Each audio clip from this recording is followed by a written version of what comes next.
kumsi benta ka jingpen kre bandrakhi ya ka jingdap absence nam ha ka santrik nopra araja poi ka Shillong Archdiocese Catholic Youth Movement Zone 6 ha ka laiputrik risau araja poi ka Pynlong ya ka lympung ïalehkai football bat basketball ha madan ïalehkai jong Saint Paul High Secondary School ha ka ni ka lympung lawan management de ki south li ki paris ki bahap apo ka zone 6 kata ka paris nong po paris umden paris kadhor bat ka paris bendihan ki belayo benra ya ka nam ladu ki long na ka football jong ki kenthai la job da ka paris nong po ka bala penliem ya ka dan paris ha ka basketball jong ki sinrang bat kenthai la job da ka nong po paris ka bala penliem ya ka paris dan lawan ban ai ben siam lang ru ki khon samla jong ki tik south li ki paris da wameli ka nong po konsi uba meral bon siam kum kongsan ha ka jiral lang astan paris pris ka paris dan ki nong yelam jong ka senglong kumi zone 6 bat jong ka nong po paris bat kwi pan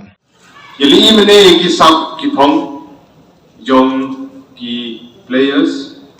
namarba nimyola panpe jaga football marukalong agoi ke jaka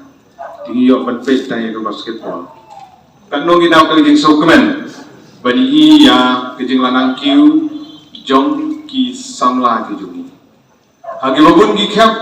hagi babun ki shnong khamtam hagi than chan nong kendong juni ki babun hi ki samla ki khamyabe ya ka football kenjat ki khamduna hi ki banyabe ya ka basketball ngamut ban ong ba kamlong alu boro ar kini kilong ke badan kam hadu kata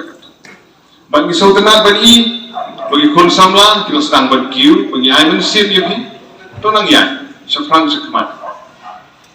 hagi jing persang ki jokti ban kani ki jing persang na galang jong zone 6 ban perlum perlang ya boro south li ki paris ban begini kinong job kini simbenta hagi jikun hapo ka Archdiocese yang Shillong ngikit pok yang ini we wish all the best na benta ki bajo kumjuru ya ki barem kedi hagani kejuk kedungi ke pementa ngai setting ya ki babun ki kun samla ki jongi sepang ngajing songkha kana agar ta ke umpat impor ngalajukran na kapor sa kapor ha ki